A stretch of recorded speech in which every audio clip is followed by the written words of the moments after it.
And now, ladies and gentlemen of the old world, we're back in business once again with a community showdown featuring the Beastmen, who shall be led by Tesla and Morker the Shadowgave. Looks like he is going to be facing off against his Chaos cousin, who shall be led by Bowie, and Archeon the Everchosen coming in hot with an Exalted Hero as well. Now, for the build of the Beastmen, it is going to be relatively defensive, but we are seeing many things in the Beastmen build here, which, of course, are quite standard against Chaos. Butchers of Kalkengard are great. Mobile, armor piercing, they regenerate, so if you don't really hit these guys hard, they come back, they cause terror. Butchers of Kalkengard, I definitely think, are one of the best units on the Beastmen roster. These guys are an absolute terror in the night. In the back, we do have some pigs as well. So again, one of the things Beastmen players often do is use a front line of Ungor Spearman herds or Gore herds, or basically just really cheap, crappy infantry. And what you do is you then stack the Razor Gore. So basically you have the HP here, and honestly 33 melee defense isn't terrible, but they lack the damage output, right? Because they're a spear unit, their melee attack is kind of, average. These ones themselves have a couple chevrons, so their true melee attack is actually a little bit lower. But you put these guys in the front, and then you stack the pigs on top of them with the Razor Gores. And these guys, of course, have, the opposite problem. They're much squishier with 16 melee defense, not the best armor, but they have a decent damage output with 52 weapon strength. So these Razor Gore herds do the trick, man. In the back here, he does have some Ungor Raiders as well. These bad boys pretty good at shooting Manticores, Dragon Ogres, any number of Chaos monsters. And I do like the Eye of Moorsleep. It's a fun unit. And what's really cool about Eye of Moorsleep, Cygors aren't bad against Chaos in general. It can pound their infantry and certainly do some work, but the warp case is really neat, especially if you have Ungors, right? So you're able to lock down one of their heroes or characters, and or even a group of like Chaos Spawn, for example, and get some pretty good firepower. Granted, Chaos has had a bit of a paradigm shift in terms of their play. I find that most Chaos players don't really use, and this could just be my personal experience, but they don't use as much like elite infantry anymore. Oftentimes it's just like Marauders backed up by like Spawn and, some big monsters. And it seems that is the build over here, and that's going to make the Cygor a little bit less effective. Granted, there are some targets for him. Okay, so there's some Chaos Warriors, there's also the Demon Spew, and Chaos Knights are also a very good target for Cygors as well. So there's a number of good targets here for the Beastman player. And for his caster, he's going to be doing Lore of Cygor Summoning and Morker the Shadowgave, and that is going to be it. And now for the Glorious Forces of Chaos, we have Chaos Knights here. I do like Chaos Knights in the Beastman matchup. You're able to bully Centaurs really hard, very impactful in the charge, and these ones, of course, being the Sword and Shield variant, are a little bit better in melee combat as opposed to on the charge, or sustained combat, I should say. But I do like Chaos Knights. I think they're a nice pick here. Gotta watch out for the Buna and Cygor, but aside from that, they can do some work. Archeon the Everchosen looks like he accidentally brought all the spells. I doubt that was intentional, but it's something I do from time to time. Typically, if you guys are newer to the game, when you're in multiplayer, in campaign, it doesn't really matter. You want to have all the spells to have some flexible options. But in multiplayer, you have limited resources to work with. So typically what you want to do to be more efficient is you cut down a couple spells that you're not going to be using. So for example, in the Beastman matchup, Burning Head, Flaming Sword, and Fireball would probably be what I would decide to bring. But yeah, nonetheless, he's got some options. He's got Demon Spew. He does have some Chaos Warriors. In the back, we have Weird Spawn, some Chaos Trolls, which, I kind of like this as a tech piece against Bestigors. And Bestigors are something you don't see terribly often these days, but there are some Bestigors over here. And the Trolls stacked with Marauders should be able to handedly defeat them. So we will see how that goes. And honestly, as far as like the price goes, a group of Chaos Trolls, I guess they are the armored variant, plus Marauders almost cost the same as a group of Bestigors. It's more or less in the ballpark. So the Cygor going from downtown, able to get some nice shots here on the armored Chaos Trolls. But the Trolls didn't lose any models, therefore they should be able to heal. And the Chaos player, using the terrain to his advantage here, is going to be hiding behind this little makeshift town here. It's kind of cool. Wouldn't it be neat to like see some lads walking around there? That would be a pretty terrible place to inhabit for sure, especially considering this is a very common battlefield in Total War Warhammer. But nonetheless, the Chaos Forces are advancing. Looks like Archeon is going to be getting up here, looking to do some early magic. And this is another thing. A lot of times, if you're going to be trying to get like an early magic pick, you can catch your opponents off guard. But as you do get into the higher levels of play, typically you want to wait till battle's a little bit embroiled before you go for like, bombardments. Because this is like kind of a big, obvious target, right? So the Beastman player probably going to be able to respond with his Bestigors and get them out of the way. And even a little bit of a delayed response, he still does get them out of the way in time. Piercing Bolts does do some damage against single entities, but it looks like not too many of the bolts hit the Eye of Moorsleep. He's not the widest of lads, I suppose. Maybe against like a crab or something like that, it would have done more damage. But Cygor starting to get the Demon Spew, which is a good target here for the Beastman player. Obviously two good targets here. We have Chaos Warriors and Demon Spew as well, both of which are pretty choice targets for the Cygor. And it looks like the Hordes of Chaos will be advancing. Archeon really using another spell here? No, that's actually going to be a Cygor summon, so an early Cygor summon, which isn't bad. Good to get some shots. A lot of people actually like to use Cygor summons in melee these days. I've seen that quite a bit on the higher levels of play. You basically wait till your opponents are on top of you and use it as like a makeshift giant. Granted, summoning it for its ranged prowess, depending on the matchup, I think can be worth it as well. So here comes the Brave Shaman of the Wild. Wild Hogs all up in this hoe. Good to be charging through those guys. And getting some damage in. He's not a bad chariot character, but there's Exalted Hero here. Certainly a very risky gambit. If Archaon's able to get up and around and do the classic RTS surround, no, it does not look like it. It looks like the Brave Shaman was able to create some distance here. And now the main fighting is to be underway soon, as the Hordes of Chaos do try and capitalize by taking out that Brave Shaman, but for the most part, he should be okay. We have Demon Spew collapsing here. Demon Spew will tear these Ungor Spearmen apart. Spawn and Marauders should be able to take these guys, but they're really just kind of a chaff line, and I think the pigs need to be committed relatively soon, or else that front line for the Beastmen is going to be having a pretty bad time. So double boulder action. One boulder into the Warriors here, the other one into the Chosen. Ooh, yeah, there's actually some Chosen here that I missed. Those guys would be a very, very choice target for those boulder shots, and we'll see. I think I have more sleep, and the Cygor probably going to switch their sights onto those Chosen. Now in the frontline fighting, we have Morker the Shadowgate, Butchers of Kalkengard, and Bestigor. So that's actually a pretty meaty front line here for the Beastmen, fighting Weird Spawn, Chaos Trolls, and it looks like a unit of some sort of a Chaos Warrior Infantry unit. So Chaos Knights charging in here. It looked like the Spears might have actually been braced for that, but no, they still took quite a bit of shock damage, and those guys are going to break as the Demon Spew were able to finish their compadres over here. Now they're going to be jumping in, going after the Ungor Spearman herds, and this entire flank is now collapsed for the Beastmen. The pigs were held really long. Now, it's going to be a good time because this Chaos Horse is very beat up, but I maybe think the pig should have been committed a little bit earlier while the Spears were still fighting.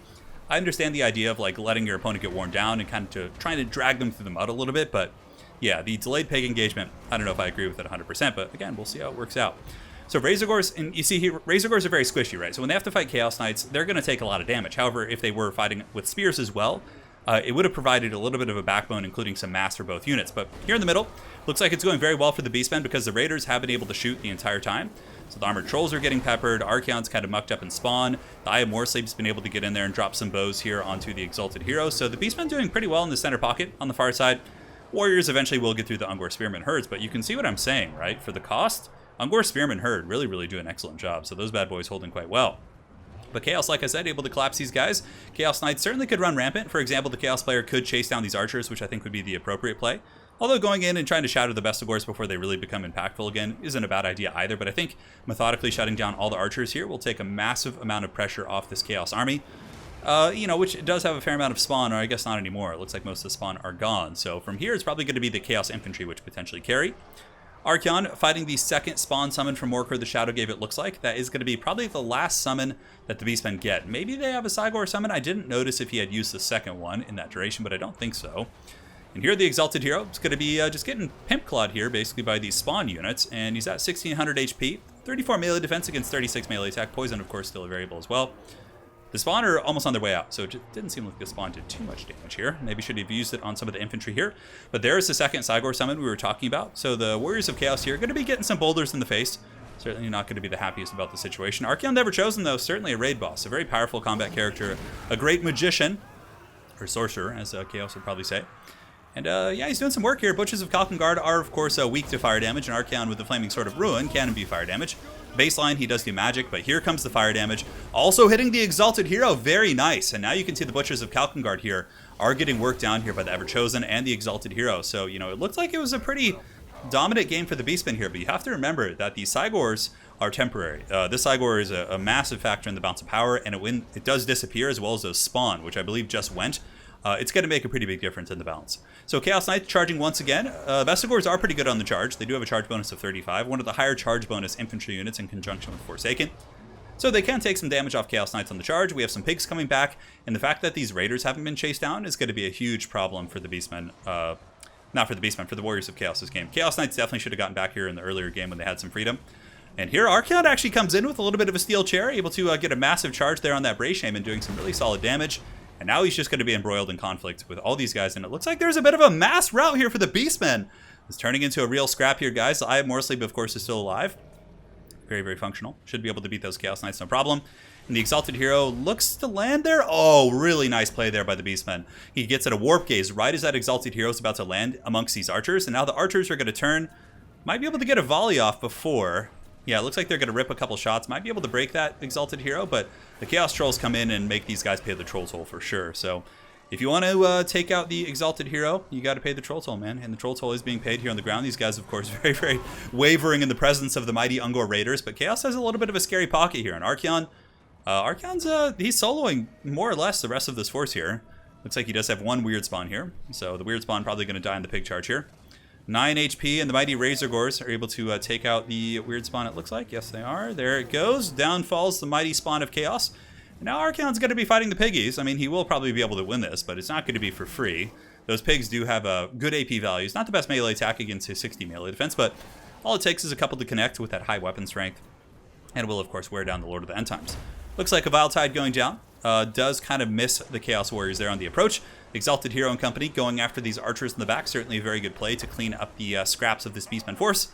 And here comes the Chaos Warriors. A big problem for the Beastmen, not Beastmen, for Chaos, though, is going to be, I always get them confused when they're in the same game. Because they're both, like, kind of Chaos, right?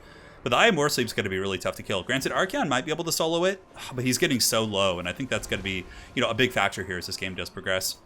Archaon, the Ever-Chosen, 1500 HP. Many of the Beastmen forces here are wavering. There are a couple Chosen fighting, and, Chosen are quite strong themselves. Even having 10 of these mighty Warriors of Chaos is going to be a huge difference here.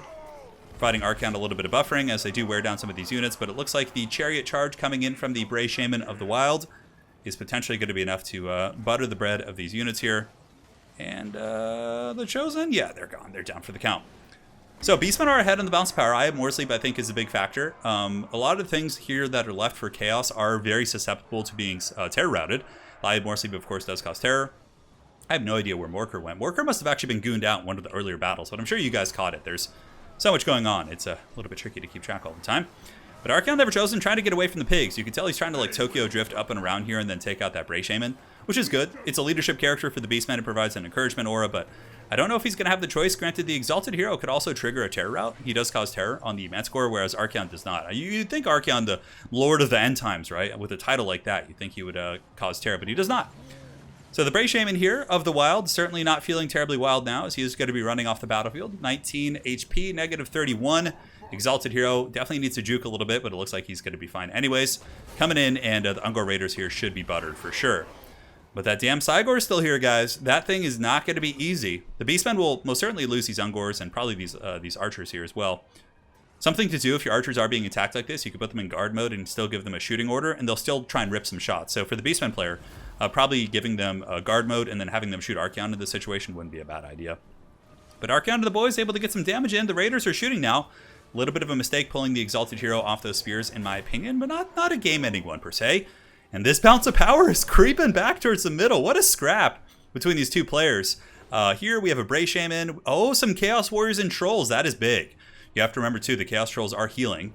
But those damn Raiders are going to be running to the help of the Cygor here. What a great game, man. This is a lot of fun. Ooh, a Warp Gaze going down, and the Archer Fire is going to be following in suit. That's a good play right there. Archaon's probably going to lose like 100 HP from these Archers. Oh, but it looks like he may have given them a different attack order. No, they rip some shots here. Archaon takes it like a champ. Yeah, not too much damage coming in, actually, a little bit. Oh, he switched to the Trolls, I think. But now the Trolls are piling in, and the Crown... Oh, the Crown is here. So Archaon has the Crown item, which does give immune to Psychology. Granted, the Chaos Trolls getting a massive rock dropped on their head, I think, is going to be enough. And Archaon, Cascading Fire Cloak is activated. Going to be charging into those Raiders back there, and also force pathing these Warriors through, trying to get on top of the Archers as well. Maybe thinking that in the fourth quarter of the game, Archaon would have enough stopping power to potentially defeat a Cygor. It's certainly possible with some really good RNG, but I mean, that's 5,000 HP against 600. I mean, it's got to be a tall order for Archaon here. I mean, one bad boulder, probably it's going to be army losses. Yeah, there you go. The hoof of the Cygor able to stomp on the Lord of the End Times. 0 leadership, 6 leadership. The Chaos player doing a good job trying to rally here, but the Beastmen player, ever persistent, getting in there. Tesla with his Eye of Morsleep. Archaon basically just trying to chase those guys down, but I don't see there being much hope here for Chaos with that Cygor that healthy unless something else comes back. So Archaon avoids that. Slayer of Kings, baby! The standard die, making him 84 melee defense. Really nice alpha strike here. Eye of Morsleep certainly getting chopped down. It's taking a ton of damage, but oh, Archaon got a boulder on the head, and that is going to be all she wrote. Wow, what a great game. Thank you guys for sending that one in. Big thanks, Tesla. It was a really fun one, for sure. And both players played a pretty good game.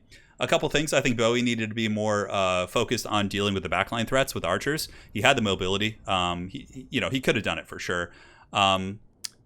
Yeah, and the Beastman build was fun. I think the pigs might have need to be committed a little bit earlier, but yeah, aside from that, it was good. I mean, it was pretty standard stuff. You got butchers, you got pigs, you got the Cygor is probably the one thing that's a little bit unusual there, but in the end, it was the thing that won him the game. So hey, man, it did the trick. And for Bowie, I think Bowie had some elements of his build that were quite good, but we'll go ahead and give you guys a rundown of a Chaos build that I think would be much better in this situation. And he may be new to the game, I'm not sure. Or if he just forgot to cut some of the spells. But nonetheless, he played well. Tesla is a good player here, and it was a good scrap. So let us go ahead and take a look here at a build. It's been a while, my friends, since I've come into these lobbies myself. Warriors of Chaos. So, you have a couple options. Archaon is certainly not a bad choice. I really do like Warp Checking quite a bit because he's really, really tough to kill and he causes terror. But Lord of Fire is really strong. So, on that note, we'll go with Archie. And for the spells, Fireball, Burning Head, and Flaming Sword, I think are the way to go. Slayer of Kings can be okay. If you want to get spicy, you can bring those items. It's not super necessary, but hold on, guys. I'm just going to click a little bit slowly here as I get these guys going. Very good. And then from there, I'm a huge fan of spawn rushes in this matchup.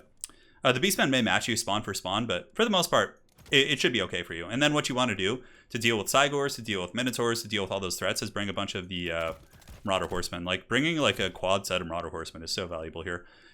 You can then go for a couple of options. I think Chaos Feral Man scores are probably good. Exalted Heroes are honestly fine too. If you want to like use the last of your money on those, you can. It really depends on what you're comfortable with.